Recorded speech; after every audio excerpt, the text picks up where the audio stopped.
السلام علیکم ورحمۃ اللہ وبرکاتہ نحمدہ ونصلی علی رسولہ الکریم اما بعد فاعوذ باللہ من الشیطان الرجیم بسم اللہ الرحمن الرحیم۔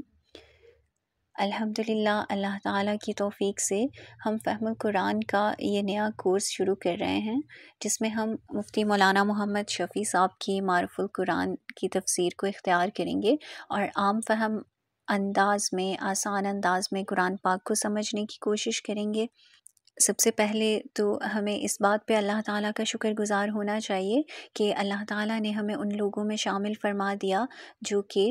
اسباب ڈھونڈتے ہیں کہ اس کے کلام کو سمجھنے کی کوشش کریں تاکہ اس پہ عمل کر کے اس کے مطابق اپنی زندگی گزار سکیں۔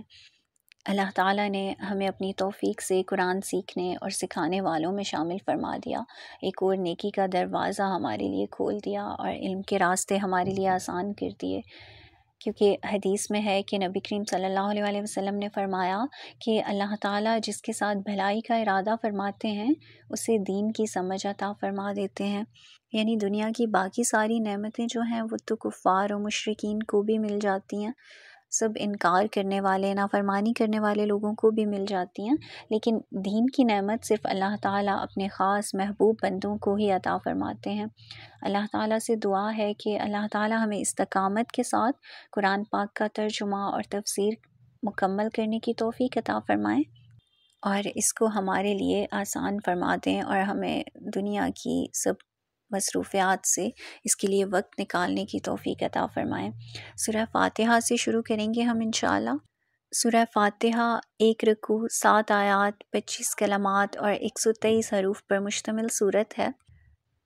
اور یہ نہ صرف قرآن کریم کی موجودہ ترتیب میں سب سے پہلی سورت ہے، بلکہ یہ پہلی وہ سورت ہے جو مکمل طور پہ نازل ہوئی۔ اس سے پہلے کوئی سورت پوری نازل نہیں ہوئی تھی، بلکہ بعض سورتوں کی کچھ آیتیں آئی تھیں۔ اس سورت کو قرآن کے شروع میں رکھنے کا مقصد بظاہر یہ ہے کہ جو شخص قرآن کریم سے ہدایت حاصل کرنا چاہتا ہو اسے سب سے پہلے اپنے خالق و مالک کی صفات کا اعتراف کرتے ہوئے اس کا شکر ادا کرنا چاہیے اور ایک حق کے طلبگار کی طرح اسی سے ہدایت مانگنی چاہیے، کیونکہ اس میں بندوں کو وہ دعا سکھائی گئی ہے جو ایک طالب حق کو اللہ سے مانگنی چاہیے، یعنی کہ سیدھے راستے کی دعا۔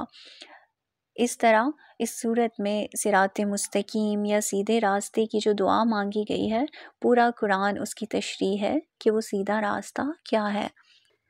نبی کریم صلی اللہ علیہ وسلم نے فرمایا، اللہ تعالیٰ نے القرآن یعنی سورہ فاتحہ کی طرح کوئی سورت نہ تو رات میں اتاری ہے اور نہ انجیل میں۔ اللہ تعالیٰ فرماتے ہیں کہ سورہ فاتحہ میرے اور میرے بندے کے درمیان 2 حصوں میں تقسیم ہے۔ حضرت انس رضی اللہ تعالیٰ عنہ سے روایت ہے کہ نبی کریم صلی اللہ علیہ وسلم نے ارشاد فرمایا، جب تو اپنا پہلو بستر پر رکھے اور تو فاتحۃ الکتاب اور قل ھو اللہ احد پڑھ لے تو سوائے موت کے ہر چیز سے محفوظ ہو جائے گا۔ آپ صلی اللہ علیہ وسلم نے فرمایا، سورہ فاتحہ ہر بیماری کی شفا ہے۔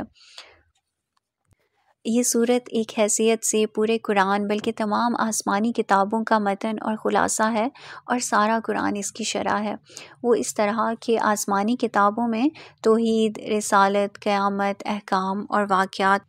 کا ذکر ہوتا ہے، سورہ فاتحہ کی پہلی 3 آیات میں وجود الہی، توحید، قیامت اور اللہ کی صفات کا بیان ہے۔ چوتھی آیت میں عبادت اور بندگی کا ذکر ہے جو مکمل احکام شریعت کا احاطہ کرنے والا لفظ ہے۔ آخری 3 آیات میں زندگی گزارنے کے عملی نمونے کا ذکر ہے، گزشتہ قوموں کے احوال و واقعات اور علم حدیث کا ذکر ہے، کیونکہ جن پر انعام ہوا وہ انبیاء، صدیقین، شہداء اور صالحین ہیں، اور مغضوب علیہم سے مراد یہود اور ضالین سے مراد نصارہ ہیں۔ یہاں تک تو سورہ فاتحہ کا تعارف، اس کے فضائل اور اس کا خلاصہ تھا۔ انشاءاللہ اگلے سبق میں سورہ فاتحہ کا ترجمہ اور مکمل تفسیر کریں گے۔ اللہ تعالی ہمیں سمجھنے اور عمل کرنے کی توفیق عطا فرمائے۔ صدق اللہ العظیم۔